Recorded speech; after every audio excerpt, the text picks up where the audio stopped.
palavra de Deus, que certamente vai impactar o teu coração, não porque sou eu o pregador, mas porque a palavra de Deus é poderosa para as nossas vidas, amém? Esse tema que nós vamos falar hoje é um tema bem interessante, porque de algum tempo para cá a gente tem pregado muito sobre isso, sobre essa temática da salvação. E por que tem que se pregar muito sobre a temática da salvação? Porque, acredite você, que muitas pessoas ainda têm muita dúvida sobre esse esquema de salvação que Deus estabeleceu. Então a gente tem as nossas próprias ideias a respeito desse assunto, a gente tem a nossa própria teologia a respeito dessa temática, e muitas vezes a construção teológica dentro de nós, a construção da fé dentro de nós é equivocada, por nós não sabermos como funciona esse plano, esse esquema de salvação criado pelo próprio Deus. E como que eu descobri isso? Eu descobri porque a gente conversa muito com as pessoas, e a fala das pessoas denuncia aquilo que elas acreditam. Então, na medida que a gente conversa com as pessoas, a gente percebe que muitas pessoas ainda pensam sobre salvação de maneira muito equivocada. A primeira coisa que a gente tem que saber é o seguinte: salvar do quê? Tem que ficar claro para nós. Do que Deus quer me salvar? Porque a gente parece que, como igreja, a gente desenhou um modelo de salvação que parece que só funciona para as nossas demandas cotidianas. Então, por exemplo, tem muita gente que vem para a igreja porque o casamento está ruim. Então ele quer uma salvação para o casamento dele. Outros procuram a fé porque estão carregando alguma enfermidade no seu corpo, ou dele, ou da família, e eles procuram a fé para se salvar daquela enfermidade, daquele mal. Outros estão passando por um momento financeiro difícil na vida, eles querem ter alguma coisa, querem construir um patrimônio, e eles buscam a Deus para construir a riqueza, para construir a prosperidade financeira deles. E na verdade não que Deus não tenha tudo isso para dar. Deus tem cura, Deus tem transformação, Deus tem prosperidade, Deus tem tudo para dar. Só que essa não é a mensagem central do Evangelho. E muitas pessoas, por conta desse monte de demanda que elas têm, elas não sabem qual é a mensagem central do Evangelho. Então há uma dúvida muito grande: salvação do quê? E segundo a Bíblia, Deus um dia tem preparado um juízo sobre a humanidade. E a ira de Deus vai se derramar. Isso tem que ficar claro para nós. A gente não pode perder essa essência dessa mensagem. Deus é um Deus amoroso. A gente tem pregado que Deus é amor. É bonito demais falar sobre esse amor incrível de Deus, o impressionante amor de Deus. Ele é um Deus amoroso, só que é um Deus também que uma hora ele vai precisar derramar a sua ira sobre a humanidade. E isso tem que ficar claro para nós, porque parece que a gente não acredita muito nisso. Porque isso vai se construindo dentro da gente da seguinte forma: a gente peca, a gente leva uma vida distante de Deus e não acontece nada. E pelo fato de não acontecer nada, parece que Deus não se importa de fato com a vida que a gente leva, com a nossa dinâmica do viver. Parece que Deus não se importa. Só que é mais ou menos como um cartão de crédito. A gente vai usando o cartão e uma hora a fatura vai chegar, uma hora o boleto vai chegar e nós vamos ter que pagar a conta. Então a gente quer ser salvo dessa ira de Deus. É disso que a gente quer se salvar. A gente não quer ser acometido por essa ira de Deus que será derramada. Então a salvação é disso: se salvar da ira de Deus. E ai daquele de quem experimentar essa ira, porque o juízo de Deus é um juízo justo. Deus vai julgar de maneira justa até. Então, salvação fala exatamente disso. E uma prova que as pessoas têm um pensamento errado sobre salvação: esses dias morreu um personagem famoso que é o ator Paulo Gustavo. Quem viu na televisão que ele morreu, né? Era um profissional, era alguém que tinha um talento incrível. E aí, o fato dele ter morrido causou uma comoção nacional, e muitas pessoas começaram a defender a salvação dele. Deu algumas polêmicas. O Paulo Gustavo foi salvo ou ele não foi salvo? Ele foi para o céu ou ele foi para o inferno? E alguns desenharam até ele do lado de Jesus, contando piada para Jesus, porque ele era humorista, né? Contando piada para Jesus e tal. E aí desenhou-se isso. E por que defenderam a ideia desse ator ter ido para o céu? Porque, segundo a biografia dele, mostra que ele foi um cara bom. Ele fez muita bondade. Parece que ele tinha muitas parcerias com instituições. Parece que ele ajudava muitas pessoas.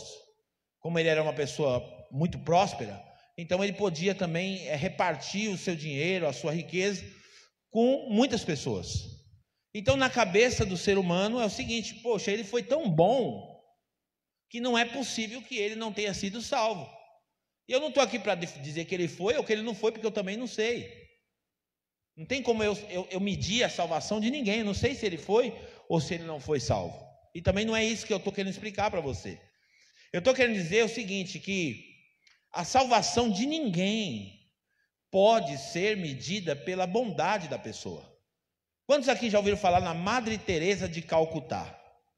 Uma história incrível, emocionante, apaixonante. Se você ler a biografia dela, se você assistir um documentário sobre a Madre Teresa, você fala: uau, essa mulher foi incrível. E na nossa cabeça é inadmissível imaginar que uma mulher daquela possa ter ido para o inferno. Por quê? Porque nós construímos uma teologia achando: poxa, ela foi tão boa, ela abriu mão da vida dela para servir as outras pessoas e gastou a vida dela inteirinha para servir naquele país, e essa mulher tem que ter sido salva. Não faz sentido ela não ser salva, porque ela foi muito boa. E assim a gente vai construindo a nossa teologia, acreditando que a salvação é por alguma obra ou por algum comportamento que nós tivemos. Então é muito comum você ir no enterro, alguém ver um caixão e falar: poxa, ele está num bom lugar. Porque a gente olha a biografia da pessoa, a gente olha a vida da pessoa. Poxa, ele foi um bom pai, ele foi um bom marido, ele era trabalhador, era honesto, pagava as contas em dia. Esse homem era um homem muito bom. Eu tenho certeza que agora ele está em um bom lugar. Você está percebendo como que a gente tem a nossa construção teológica a respeito da salvação? Isso eu não estou falando de alguém que não conhece, eu estou falando de pessoas que estão ocupando as cadeiras das inúmeras igrejas que existem no Brasil e no mundo, que pensam exatamente desse jeito. E quando a gente pensa que a salvação é fruto de uma obra ou de um comportamento que nós temos, nós estamos invalidando todo o sacrifício de Jesus naquela cruz. É mais ou menos como se a gente dissesse assim: Jesus, não tem necessidade do Senhor vir salvar as pessoas, porque cada pessoa dá conta de se salvar sozinha. Cada pessoa consegue se salvar pelos seus próprios méritos, pelos seus próprios comportamentos, pelas suas próprias obras. Então o tema da minha mensagem, eu quero pedir para o Rafael jogar aí, põe aí, Rafael: desista de se salvar. Desista de se salvar. Esse é o tema da mensagem. Porque a gente parece que está o tempo todo tentando se salvar. Mas que é uma ideia que a gente criou, que a gente tem essa capacidade de salvar a nossa própria vida. Então a gente começa a se comportar muito bem, a gente começa a abandonar algumas práticas, dizer: não, eu sou um cara certinho agora, eu não faço mais isso, eu não bebo, eu não fumo, eu não falo palavrão, eu não faço isso, eu não faço aquilo, tal. E a gente, cada vez que a gente vai mudando um comportamento, que a gente vai construindo essa moralidade, a gente vai ficando mais cheio da justiça própria. Cada vez que a gente melhora um pouquinho, a gente vai se sentindo mais confiante da nossa salvação. Poxa, agora não é possível que eu não vou ser salvo agora, porque olha como que eu melhorei. Olha como que eu estou melhorando. Poxa, você acredita que antes eu falava palavrão, agora não falo mais? Você acredita que antes eu andava na rua, eu olhava para a mulherada na rua e hoje eu não olho mais, eu sou fiel à minha mulher? Você sabia que agora eu sou uma pessoa trabalhadora? Eu sabia que eu tinha problema com pornografia, eu não acesso mais pornografia. E cada vez que a gente vai mudando o comportamento, a gente vai ficando mais seguro da nossa salvação. Isso é uma teologia totalmente equivocada. Então é isso que eu quero compartilhar nesta noite, o meu coração com você. Desista de se salvar, porque você não pode. Por mais que você faça, eu até escolhi uma imagem bem sugestiva, alguém com uma mão, né, tá afundando lá no mar, e outra mão lá em cima, representando Deus, enviando a salvação. Então, desista de se salvar. E eu queria que você abrisse a sua Bíblia, estamos estudando Romanos. Abra a sua Bíblia, por favor, Romanos capítulo 3.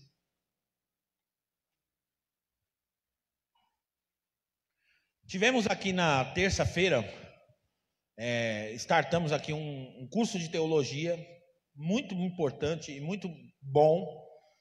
Então, terça-feira agora começou toda uma dinâmica de entender a Bíblia. Então, se você quiser participar, venha terça-feira, porque o pastor Guto agora, junto com a equipe dele, a partir dessa terça-feira eles vão começar a explanar o livro de Romanos, capítulo por capítulo, porque é muito importante você conhecer sobre salvação, você saber qual que é o esquema da salvação, como que o homem pode de fato se salvar, para que você não somente pense da maneira certa, como também divulgue para as pessoas da maneira certa, porque a salvação, ela é a mensagem principal do Evangelho. Se eu pregar para você que você vai ter um casamento transformado, mas eu não falar para você a respeito da salvação e da ira de Deus, você não tem a mensagem toda. Você não foi alcançado pelo Evangelho. Você pode ter o seu casamento mudado e transformado, não só dentro de uma igreja. Você pode fazer uma terapia. Você pode ir para um retiro de casamento. A sua cura, muitas delas você pode conseguir até fazendo um tratamento, tomando um determinado medicamento, fazendo uma determinada cirurgia. A prosperidade também, você também pode conseguir de algumas outras formas, trabalhando, né, empreendendo. Então essa não é a mensagem principal do Evangelho. A mensagem principal do Evangelho é Romanos 3:23. Romanos 3:23. Pois todos pecaram e estão destituídos da glória de Deus. Essa é a primeira coisa que você tem que entender. Todo mundo pecou. Esse todos aqui, gente, está falando de quem? Esse todos está falando de todos. Tanto daqueles que fazem um monte de coisa errada, que a gente reprova e a gente julga, quanto aqueles que fazem tudo certinho. Todos pecaram. Até os que fazem certinho e também os que fazem tudo errado na nossa ótica. Todo mundo diante de Deus pecou. E estamos destituídos da glória de Deus. É a Bíblia que diz, não é o pastor Luciano que está inventando para você um novo pensamento, mas é a Bíblia que está dizendo isso, que todos pecaram. E lá no fundo, porque assim, gente, todo mundo quando vai orar, fala assim, oh, Senhor, eu sei que eu sou um pecador, eu sei, só que muitas vezes essa palavra está na nossa boca, mas não está na nossa consciência. Com a boca a gente confessa que é um pecador, mas na nossa consciência a gente tem muita justiça própria, e a gente fala assim, eu sou pecador, mas não sou tanto assim também. Eu sou um pecador, mas fulano de tal peca mais do que eu. E a gente tem essa mania, né, de olhar para o outro e dizer assim, não, eu estou um pouco melhor que fulano. Não, graças a Deus, eu sou pecador, mas aquele ali ganhou o Oscar.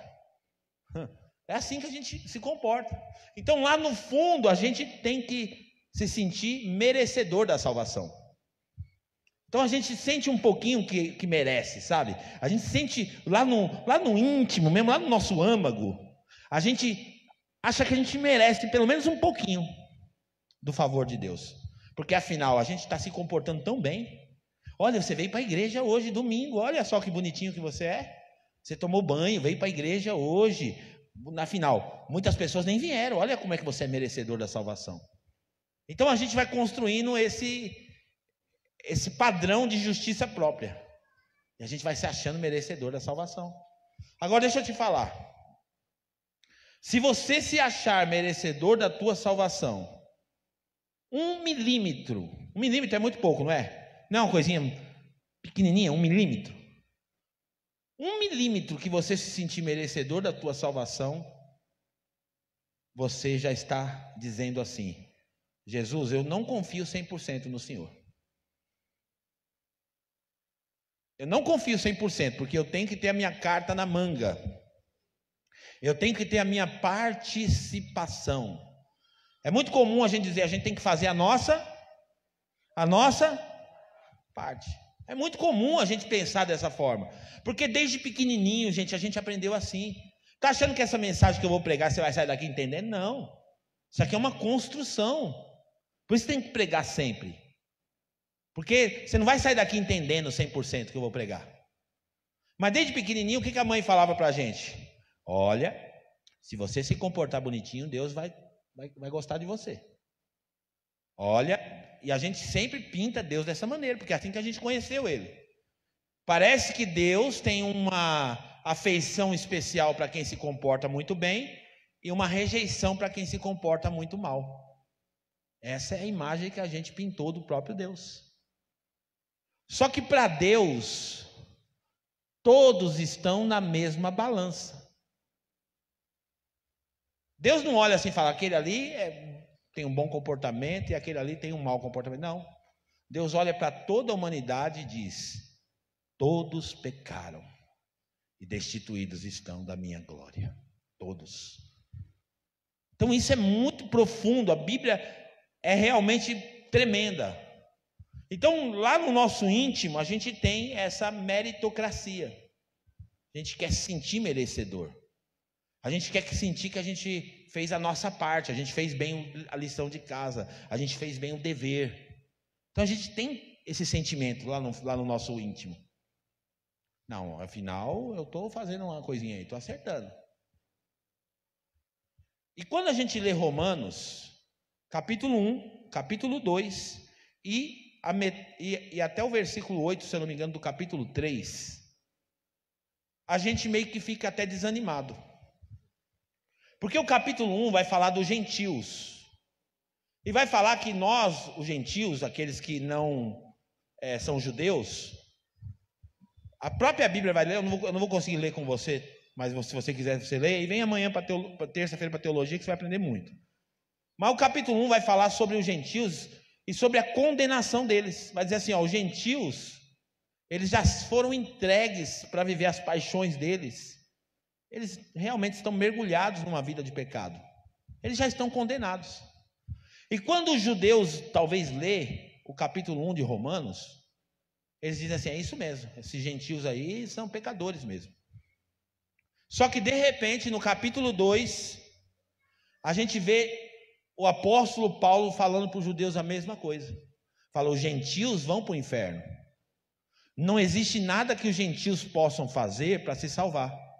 E os judeus também estão condenados ao inferno. Não, mas nós fazemos tudo certinho. Como é que você vai igualar? Porque olha o pensamento que a gente tem sobre salvação, gente. A gente pensa assim, se Deus te achar aí, é mera coincidência, tá? A gente pensa assim, que lá no céu vai chegar e vai ser colocado na balança tudo que a gente fez de bom e tudo que a gente fez de mal. E aí a gente pensa o quê? Que o que a gente fez de bom vai superar o que a gente fez de mal. E aí a gente se conforta dessa forma. Poxa, a gente fez tanta coisa boa que não é possível que por causa de um negocinho desse aqui eu vou para o inferno. E a má notícia do Evangelho é essa. Eu vim aqui primeiro para te dar uma má notícia. A má notícia do Evangelho é essa. todos pecaram. Todos estão debaixo da mesma condenação. E não existe nenhuma possibilidade de salvação para o homem. Todos vão experimentar, segundo Romanos 1, 2, vão experimentar a ira de Deus. Todos. Olha o que diz a Bíblia ainda. Romanos 2, 6. Presta bem atenção nisso. Eu estou resumindo os capítulos porque você precisa ler, entender, estudar mais a Bíblia para você poder entender o esquema de salvação de Deus. A Bíblia está dizendo assim, ó, Deus retribuirá a cada um conforme o seu. Aí vamos pensar, não precisa responder, só pensa. Se Deus vai retribuir cada ser humano conforme o seu procedimento, como você acha que você será retribuído? Não precisa me responder. Só seja sincero com você mesmo. Se Deus fosse pagar para você hoje o que você merece, qual seria o seu pagamento? Para pensar um pouquinho. A Bíblia está dizendo, não sou eu, a Bíblia está dizendo que cada um vai receber de Deus, olha lá, Deus retribuirá a cada um conforme o seu procedimento. Isso aqui está falando do juízo de Deus, isso aqui está falando do grande dia. Esse é o contexto, continua. Versículo 7. Ele dará vida eterna aos que, persistindo em fazer o bem, buscam glória, honra e imortalidade. Espera aí. Parece que o apóstolo Paulo aqui acendeu uma luz para nós. Ele está dizendo que ele vai dar vida eterna para quem persiste em fazer o bem, busca glória, honra e imortalidade. Só que quando eu olho para esse versículo, eu não consigo me encaixar nesse versículo. Porque essencialmente não existe bondade em mim, só maldade. Eu reconheço que eu sou mau. E o pouquinho de bondade que às vezes surge na minha vida, não vem de mim, vem dele. Porque na essência eu sou ruim. Não tem nada de bom em mim. Até as nossas boas ações, às vezes estão carregadas de más ações. Uma ajuda que a gente dá para o outro, às vezes é para ser notado, é para ser venerado, é para ser reconhecido. Eu não sei se você já foi honesto.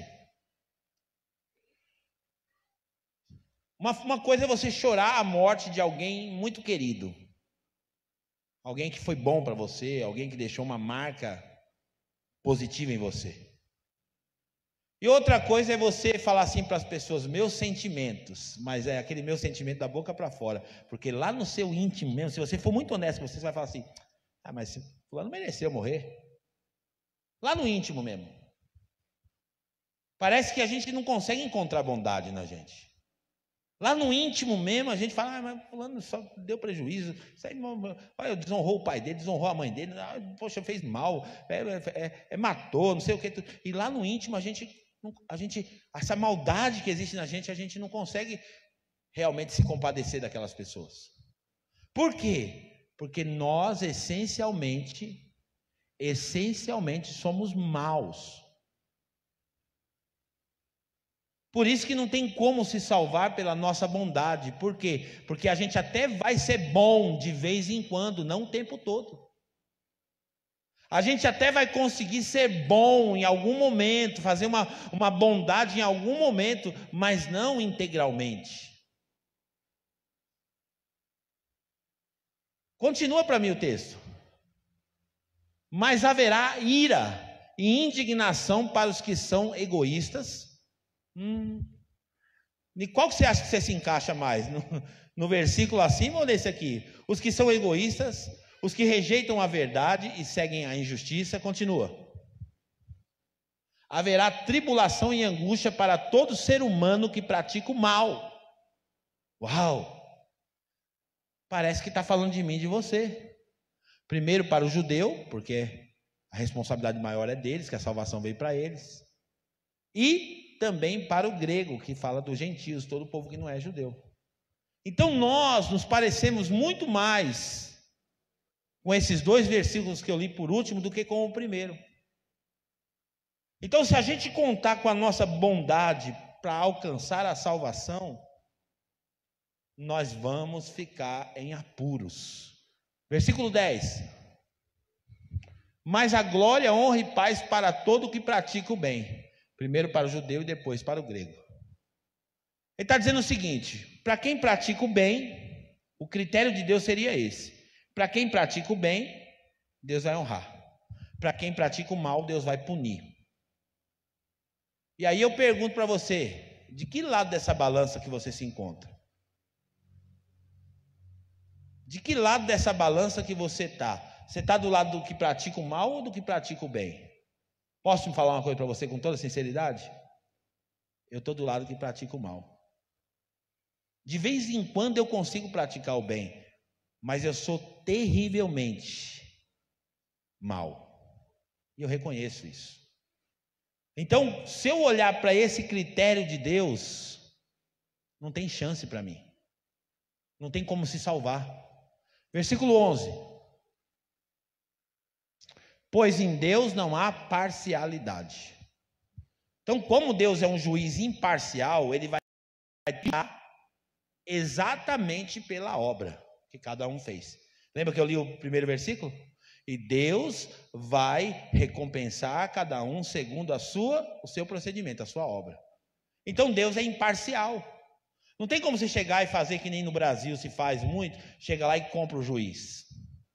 Ó, se eu der uma quebra aí para você um dinheiro aí, tem como me absolver aí? Tem como me favorecer aí? Não. Por quê? Porque Deus é um justo juiz. Então no julgamento justo de Deus, para pensar o que eu vou falar agora. No julgamento justo de Deus, o que você merece? Se Deus for aplicar a justiça dele para julgar eu e você, como você acha que você vai se sair? Se você olhar para a sua justiça própria, não, eu de vez em quando eu sou bom, de vez em quando eu faço uma coisinha boa, de vez em quando eu acerto. Mas se Deus for ser realmente imparcial e tiver que recompensar você, baseado na sua obra, e Ele vai investigar tudo, porque o olho de Deus vê tudo, Ele vai investigar tudo, tudo. Você acha que Ele vai pegar alguma falha em você? Você acha que Ele vai pegar alguma coisinha em você aí, para te julgar? Por isso que o tema dessa mensagem é: desista de ser salvo, de se salvar. Desista de se salvar. Por quê? Porque você não vai conseguir. Não tem como. Por mais que você tente, você não vai conseguir. Romanos capítulo 3, versículo 9. Que concluiremos então? Conclusão que a gente chega.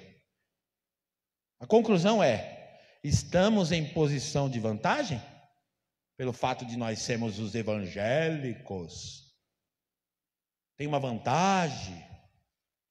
Pelo fato da gente vir na igreja, no culto, tem vantagem. E aqui ele está falando do judeu, né? Tem alguma vantagem ser judeu?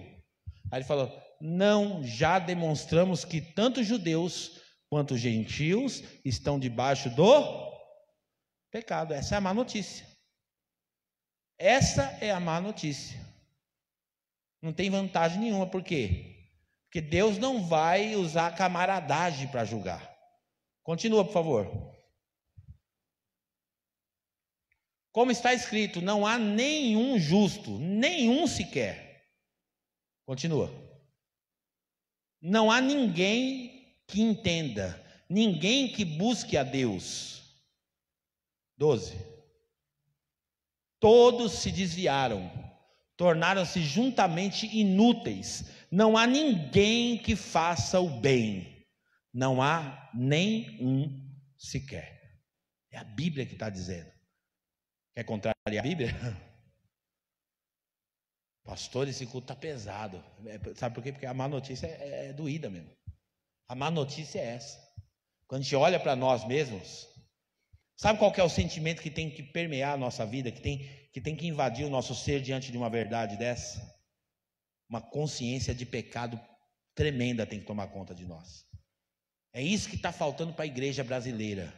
É isso que está faltando para as pessoas. Consciência de pecado. Infelizmente, as nossas igrejas estão bem frequentadas, mas muitas pessoas ainda estão cheias de justiça própria, confiando em alguma bondade que ela fez ou que ela tem, algum comportamento, alguma obra, e dizendo assim: Deus vai me salvar, poxa, porque olha aí, eu tenho me comportado, eu tenho ficado tão bonzinho. Já tem tanto tempo que eu não faço isso, já tem tanto tempo que eu não faço aquilo, e não é possível que Deus não vai me salvar. Essa consciência tem que mudar, porque isso chama-se justiça própria, e a Bíblia fala que a nossa justiça é considerada para Deus como trapos de imundícia. Quando você lê a Bíblia, fala para mim um personagem da Bíblia que te inspira no Novo Testamento. Fala aí o nome de um. Me ajuda aí, alguém aí se manifeste. Paulo. Quem mais aqui concorda com o Léo, que gosta muito do apóstolo Paulo? Levanta a mão. Nossa, Paulo tem um fã-clube aqui, hein? Eu também sou um desses que acho Paulo um cara bacana. E quando eu olho para a vida de Paulo, eu fico tão apaixonado pelo modelo de vida dele, e eu acho Paulo um cara muito santo. Um cara muito adequado.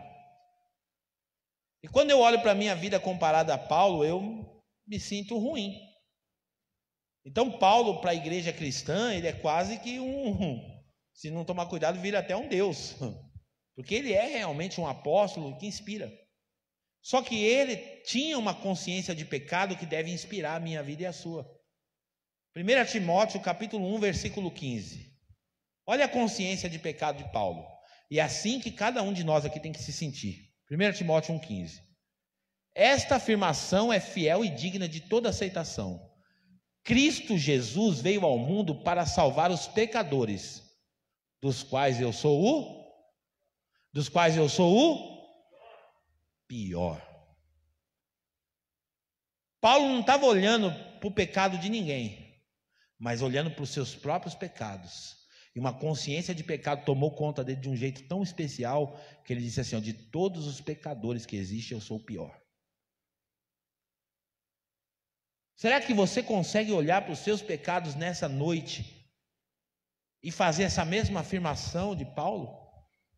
E dizer: poxa Deus, eu reconheço de fato que não existe nada em mim que possa me salvar. Que não existe nenhuma bondade própria minha que possa salvar a minha vida.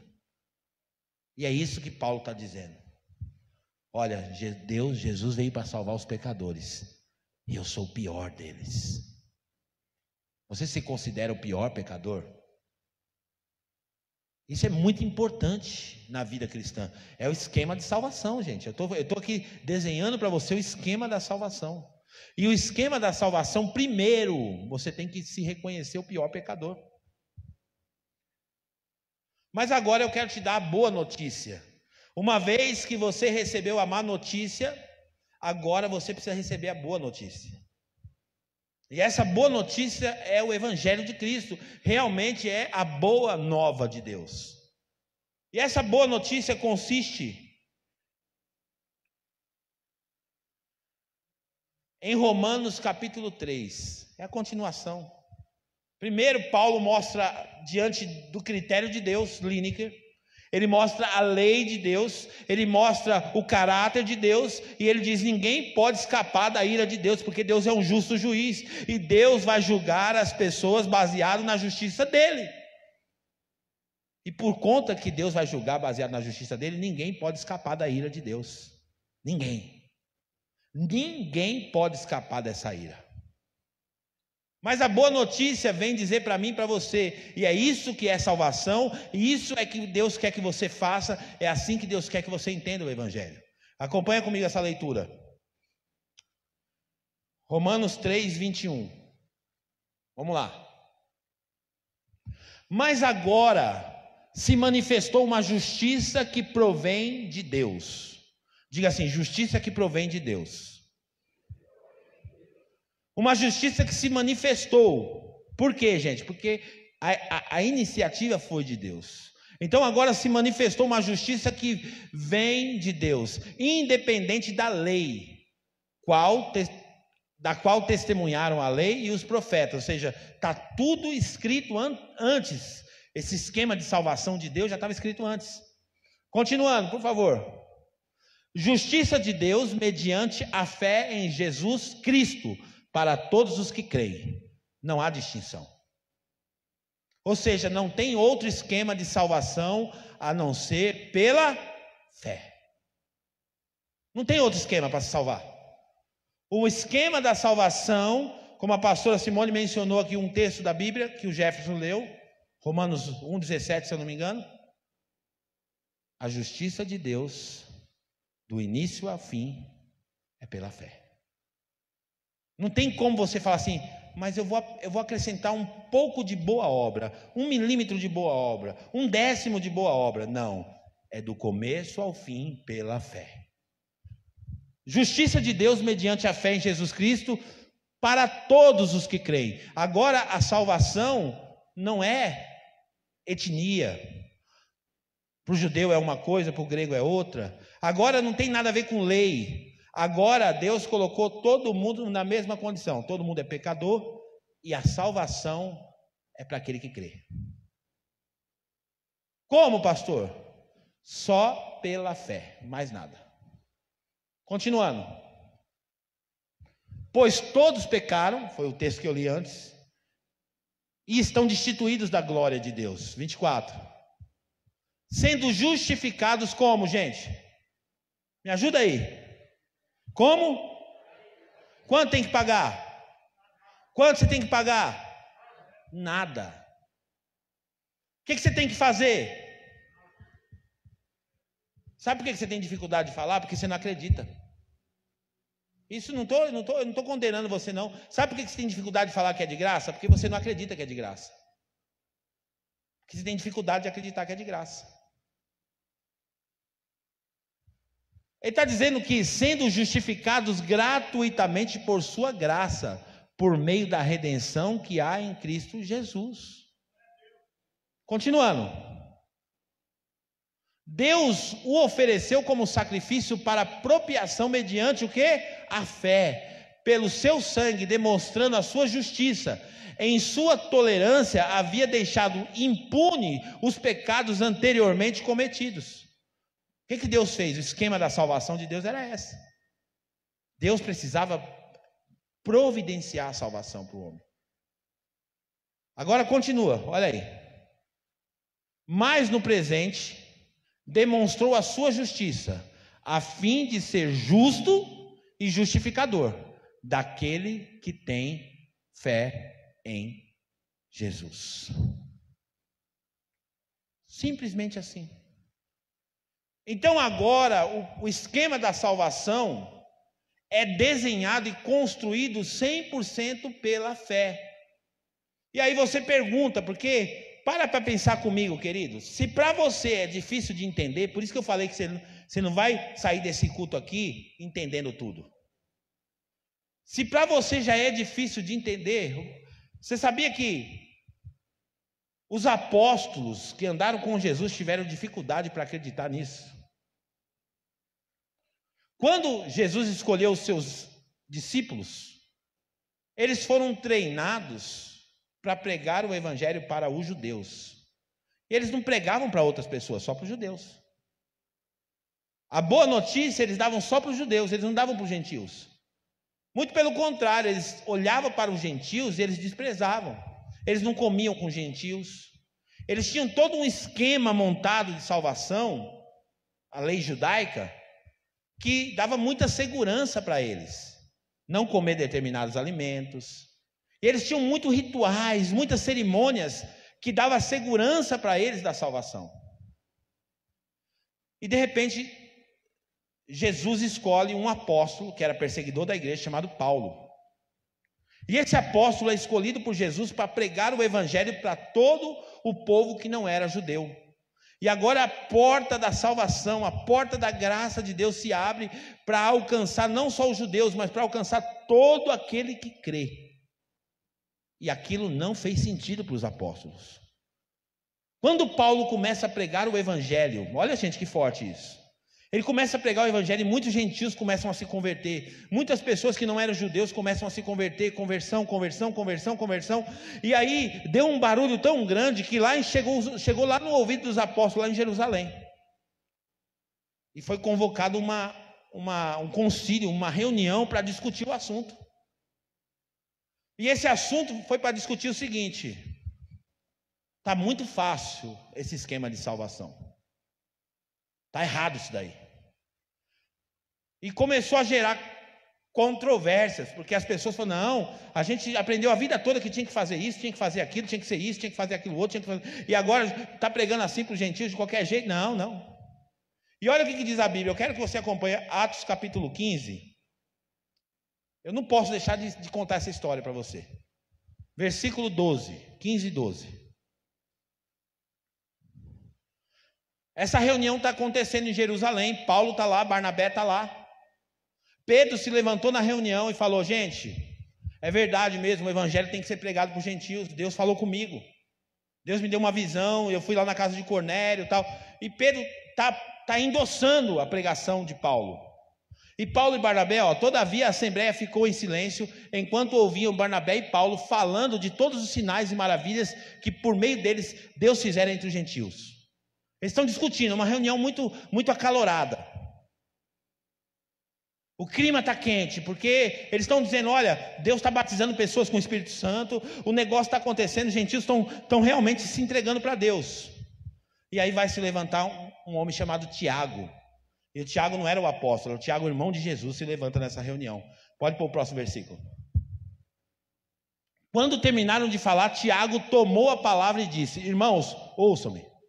O Tiago vai levantar naquela reunião e vai dizer assim: eu quero falar uma coisa. Porque era difícil para eles assimilar. E aí o que o Tiago vai dizer? Olha aí.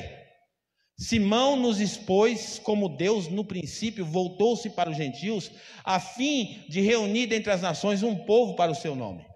Então está falando assim: olha, Pedro contou a história, realmente Deus quer salvar os gentios, continua. Concordam com isso as palavras dos profetas, conforme está escrito. E Tiago vai buscar nos textos sagrados, vai dizer: não, realmente Deus tinha um plano para salvar todo o que crê. Continua. Depois disso voltarei, essa é a palavra que ele vai mencionar. Voltarei, reconstruirei a tenda caída de Davi, reedificarei as suas ruínas e a restaurarei. Continua. Para que o restante dos homens busquem o Senhor, e todos os gentios sobre os quais tem sido invocado o meu nome, diz o Senhor que faz essas coisas. Continua. Conhecidas desde os tempos antigos. Portanto, julgo que não devemos pôr dificuldade aos gentios que estão se convertendo a Deus. Tiago vai falar assim: não vamos pôr dificuldade. Eles estão querendo se converter, deixa eles se converterem.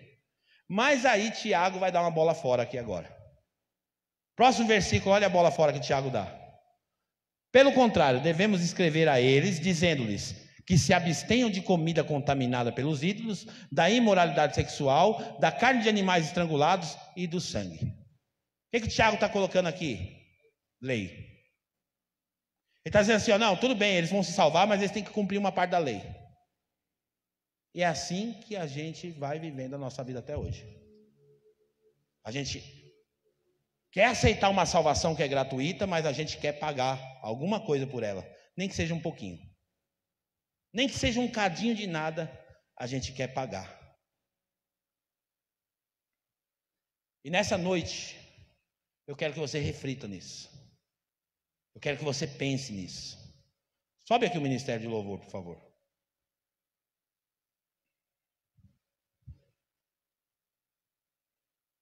Você consegue de fato viver sem culpa diante de Deus?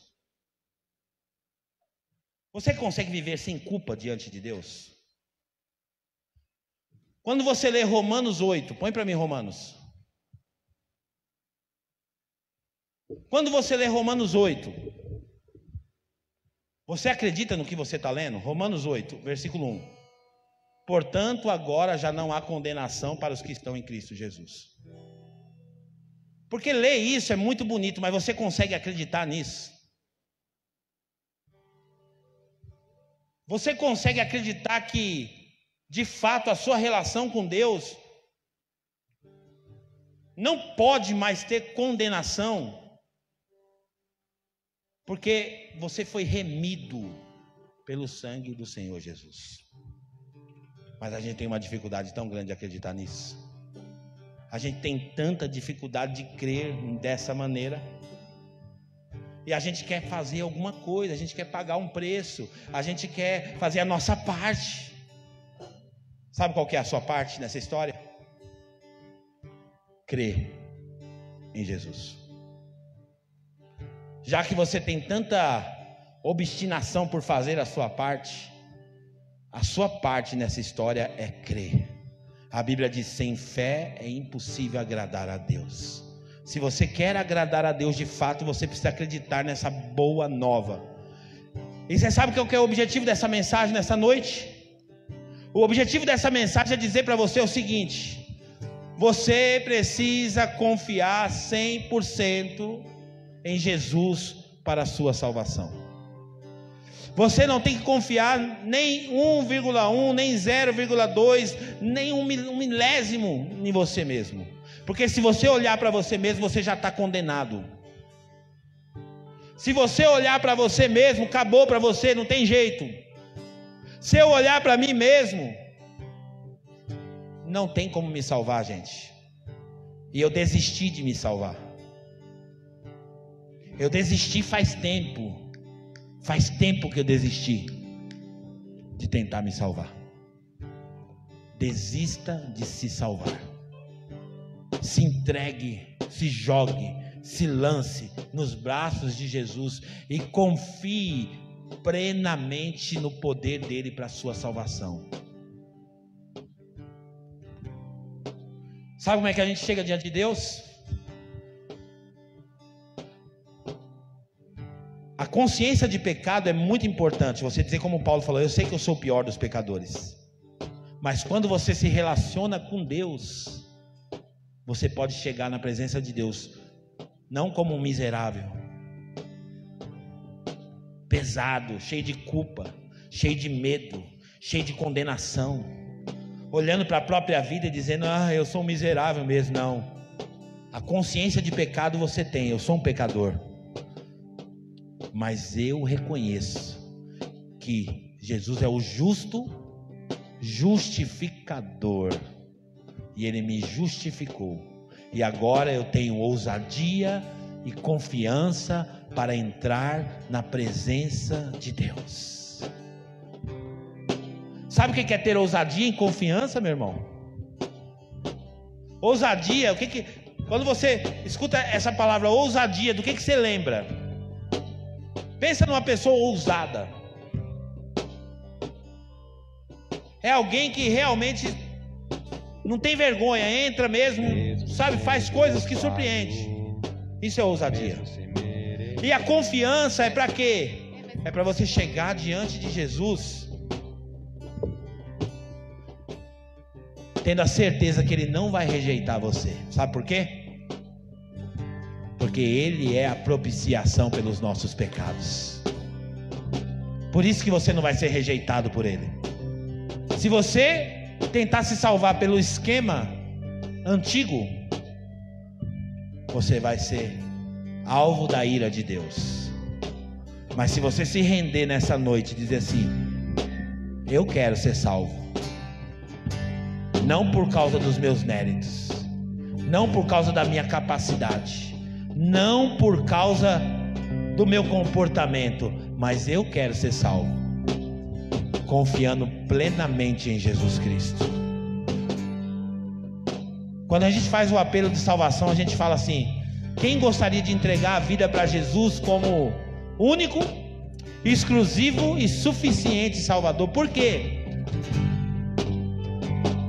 Porque nós não precisamos de mais nenhum argumento, nem mais uma exigência para sermos salvos. O sangue de Jesus nos purifica de todo o nosso pecado. Entenda isso de uma vez por todas. Se comporte diferente diante de Deus. Hebreus 4, 15 e 16. Essa palavra é para você. Olha que coisa linda essa palavra. Hebreus 4, 15 e 16. Pois não temos um sumo sacerdote que não possa compadecer-se das nossas fraquezas, mas sim alguém que, como nós, passou por todo tipo de tentação, porém sem pecado. 16. Assim, sendo, aproximemo-nos do trono da graça com toda a confiança. Como que eu me aproximo de Deus agora? Com toda confiança. Porque quando eu olho para mim mesmo, eu fico desencorajado. Mas quando eu olho para o que Jesus fez, eu me encho de confiança. Porque o sacrifício de Jesus é perfeito. A fim de recebermos a misericórdia e encontrarmos graça que nos ajude no momento da necessidade. Admita hoje: eu sou salvo pela graça de Deus.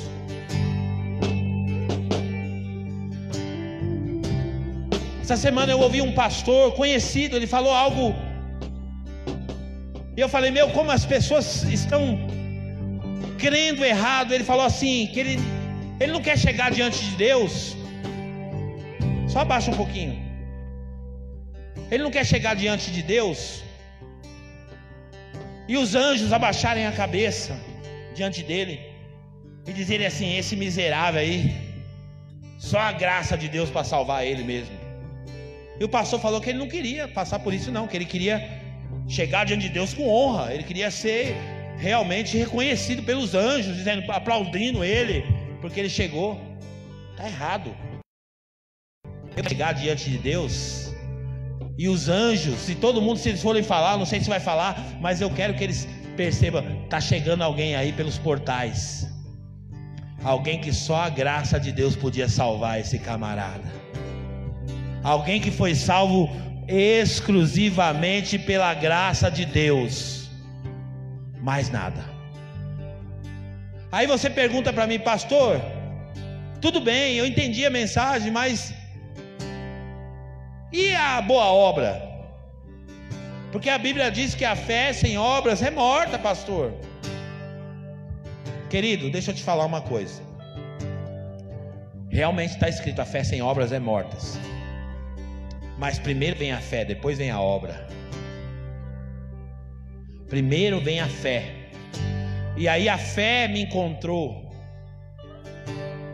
E aí agora, esse homem que passou pela metanoia, que foi transformado pelo Senhor Jesus, começa agora a manifestar a obra. Não é para ser salvo, mas é porque ele já é salvo e agora ele tem uma obra, porque é salvo. Não é confiando no que faz para ser salvo, mas é fazendo porque já está confiado em Jesus, porque a graça de Deus já o alcançou. Às vezes eu me pego dentro da igreja, tem irmãos às vezes que querem ficar medindo o pecado um do outro, ficar se intrometendo na vida um do outro. Deixa eu te falar uma coisa. Primeira coisa, quem sabe se você é salvo ou não? Primeiro, Deus. E segundo, você mesmo. Só. Nem sua esposa sabe, nem seus filhos. Ninguém pode fazer essa afirmação. Eu não posso olhar para a pastora Simone e falar assim: ela é salva. Apesar de eu ver ela ter um comportamento ilibado, mas só quem sabe se ela é salva é ela mesma. Por quê? Porque o Espírito de Deus testifica com o Espírito dela que ela é filha de Deus. Então o que o outro faz não é da sua conta, porque ele, se ele é salvo, ele será, e nós nos veremos na glória. Agora, se ele não leva Deus a sério, se ele não nos veremos. Mas uma coisa eu posso dizer para você: eu sou salvo pela graça de Deus. Pastor, não sou arrogância, não, porque é uma certeza que tem dentro do meu espírito. Eu espero que tenha dentro do seu também. Eu não fico lá em casa assim pensando: ai, se Jesus voltar hoje, será que eu vou? Não, eu vou. Já estou dentro. Meu nome já está na lista. Por quê? Não é por causa de mim, gente, porque se eu for olhar para a minha vida, eu vou dizer assim: meu, que miséria de pecador que eu sou. Mas se eu olhar para o sacrifício de Jesus, eu sei que Jesus Cristo é a providência de Deus para a minha vida, para salvar esse pecador que é o pior de todos. Eu sei disso. E aí você fala: pastor, mas e o comportamento do fulano? E o comportamento do ciclano? Mas ele vai na igreja, ele até canta, ele até prega, ele não sei o que, ele dança, ele se envolve na igreja, tudo, mas parece que o comportamento dele, só quem sabe se ele é salvo ou não é ele, Deus. Aí você vai falar assim: pela árvore conhece os frutos. Beleza, você pode emitir qualquer julgamento que você quiser, mas uma coisa é fato: cuida de ti mesmo. Cuida de ti mesmo. Construa essa verdade dentro de você. Estude a palavra de Deus. Deixa essa fé crescer dentro de você. Você sabia que todos nós estamos em um processo? Não tem ninguém perfeito aqui. Ninguém. Todo mundo está em processo.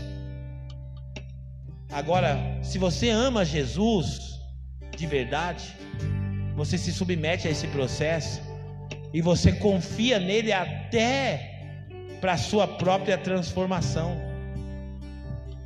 Porque a Bíblia vai dizer assim, olha só que forte, 2 Coríntios 3, 17 e 18 vai dizer assim: ora, o Senhor é o Espírito, e onde está o Espírito do Senhor, aí a liberdade. Mas todos nós, com o rosto descoberto, refletindo como um espelho a glória do Senhor, somos transformados de glória em glória na mesma imagem, como pelo Espírito do Senhor. Nós somos transformados de glória em glória. Nós somos transformados de glória em glória. Estamos no processo. Para de se culpar. Para de olhar toda vez que você erra e ficar: ai meu... Gente, deixa eu te falar, vai soar esquisito que eu vou falar, mas os teus pecados não podem mais perturbar você.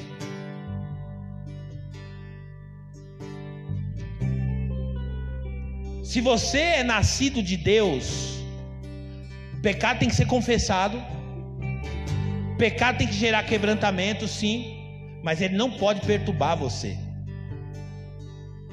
Você não pode, diante do pecado, se encurvar e ficar todo pesado, não. Porque o sangue de Jesus foi suficiente para perdoar os seus pecados do passado, os seus pecados do presente e os pecados do futuro.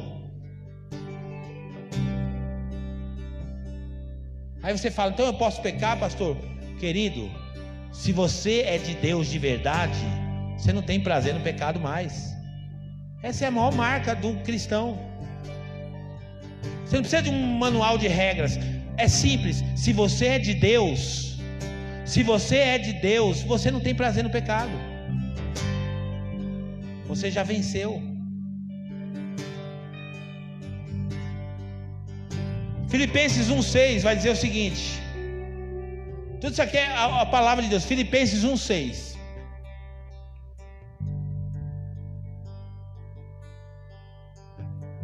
Estou convencido de que aquele que começou a boa obra em vocês vai completá-la até o dia de Cristo Jesus.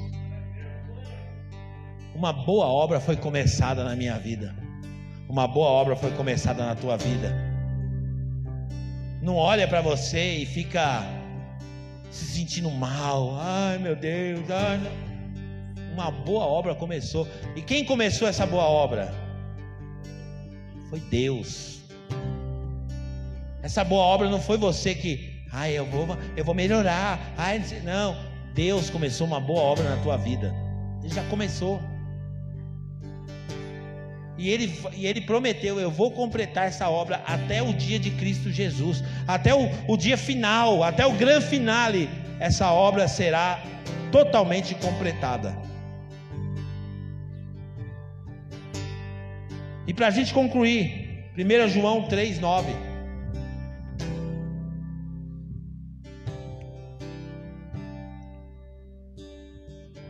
Todo aquele que é nascido de Deus não pratica o pecado, porque a semente de Deus permanece nele. A gente não pratica pecado. O pecado na vida do cristão é acidente. Eu não tenho prazer no pecado, e eu sei que você também não tem. Aí não está saindo daqui agora do culto aqui dizendo, eu vou. Se você está saindo daqui já pensando no pecado que você vai cometer, é um sinal que você ainda não passou pela metanoia.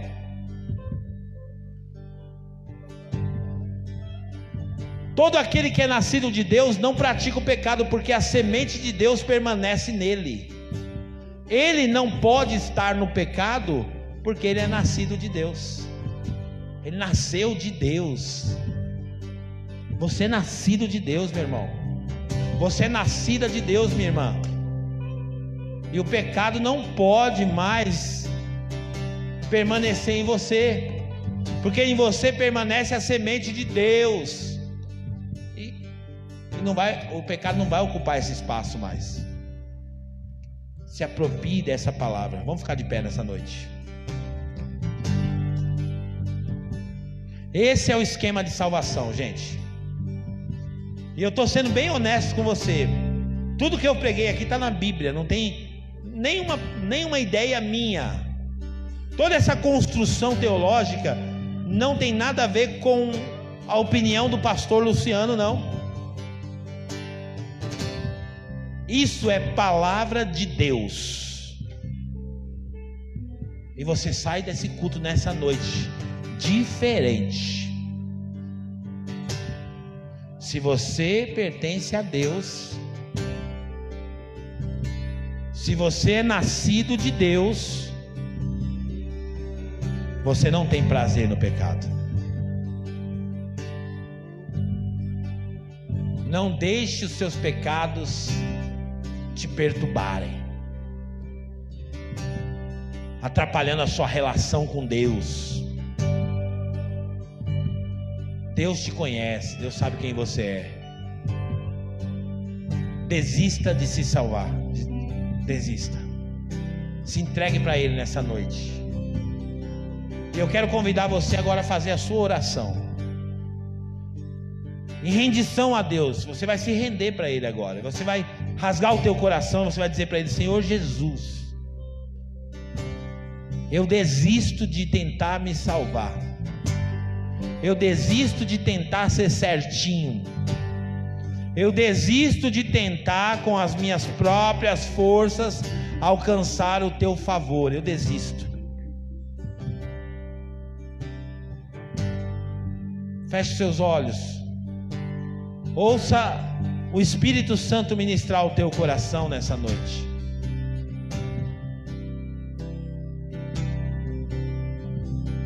Espírito de Deus, nós estamos rendidos nessa noite. Essa palavra é boa. Essa palavra é fiel. E hoje nós descortinamos aqui o plano da salvação do Senhor. Aprove a Deus nos justificar. E nós nos rendemos nessa noite plenamente, confiantemente ao Senhor. Nós confiamos no Senhor. Nós confiamos no teu poder, que nos salvou, que nos redimiu, que nos remiu, que nos lavou. Nós confiamos.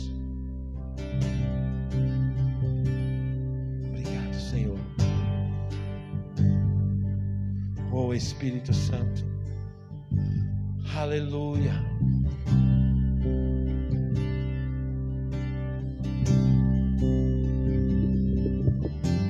Mesmo sendo assim, pobre pecador, Deus me ama.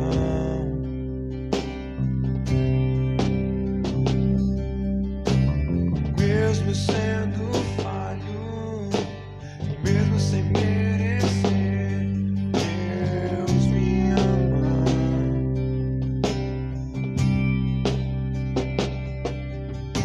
Sem o seu amor, sem o seu perdão, o que seria de mim? Deus me amou tanto que enviou seu filho para morrer em meu lugar. Deus me ama e seu amor é tão grande, incondicional. E Deus Me ama e está sempre de braços abertos pra mim. e Deus me ama. Seu amor é tão grande, Incondicional. Deus me ama e Ele está sempre de braços abertos pra mim. Eu quero pedir para os elementos da ceia serem conduzidos agora aqui pelos ministros. Eu não poderia pregar essa palavra para você antes ou depois da ceia. Essa palavra tinha que ser pregada antes da ceia. E deixa eu dar uma orientação para você. Por muito tempo eu tinha pessoas, às vezes, que a ceia ia passar perto dele, e ele dizia assim: não, hoje eu não vou participar da ceia. E você sabe por que as pessoas pensavam desse jeito? Porque elas estavam dizendo assim para Jesus: Jesus, eu não estou me comportando muito bem, então eu não vou participar da ceia não, porque eu não sou digna. E deixa eu te falar uma coisa: quando você reconhece que você não é digno, você se torna digno. A coisa mais importante é você reconhecer que você não é digno. Participar dessa ceia não é o privilégio de quem se comportou bem, mas é daquele que entendeu que mesmo se comportando mal, Jesus puxou a cadeira e disse: pode sentar na mesa comigo, porque eu lavei você dos seus pecados. E aqui estão os elementos da ceia: ousadia e confiança para entrar na presença de Deus, para se aproximar do trono da graça de Deus.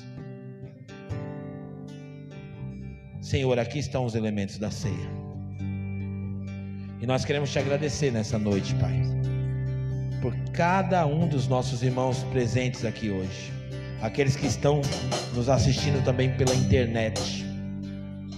Senhor, nós entendemos que celebrar a ceia do Senhor não tem a ver com o nosso comportamento, com a nossa bondade, não. Nós sabemos que tudo vem do Senhor, tudo vem das tuas mãos. E se nós podemos hoje nos achegar ao Senhor, é porque o Senhor enviou o teu Filho amado no nosso lugar, para morrer em nosso lugar, Senhor. Muito obrigado, no nome de Jesus. Amém. Podem servir a ceia.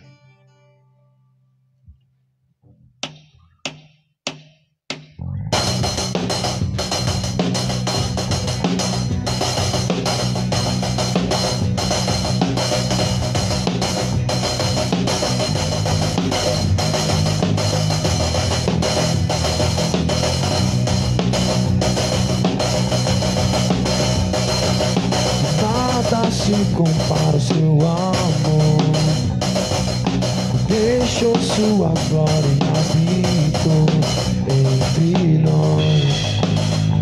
Tudo foi levado.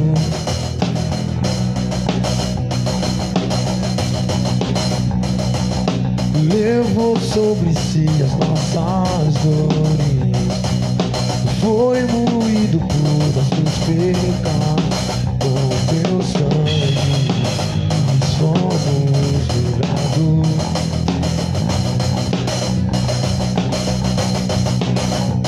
E o castigo que nos traz a paz estava sobre ti. Por suas vidas duras nós fomos curados totalmente.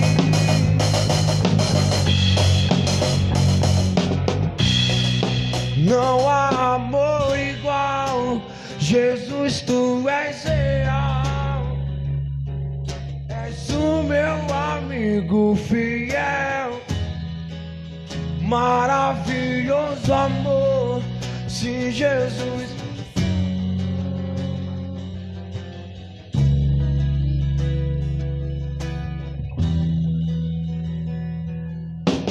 Nada se compara ao seu amor.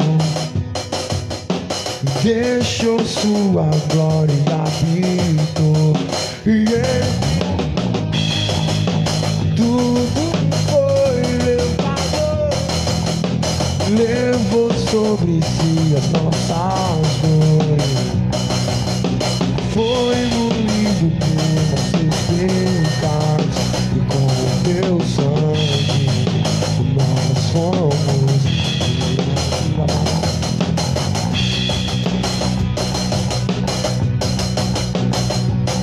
E o castigo que nos traz a paz estava sobre ti. Glória a Deus. Aqui está, querido, o elemento da ceia, o pão, que representa o corpo do Senhor Jesus. Jesus uma vez fez uma reunião exatamente como essa que nós estamos fazendo aqui. E ele pegou esses dois elementos, o pão e o vinho. E quando ele pegou o pão na mão, ele disse assim para os seus discípulos: este é o meu corpo que foi moído por vocês. O corpo de Jesus é a representação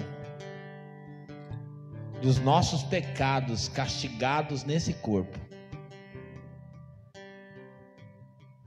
Os pecados de todo o mundo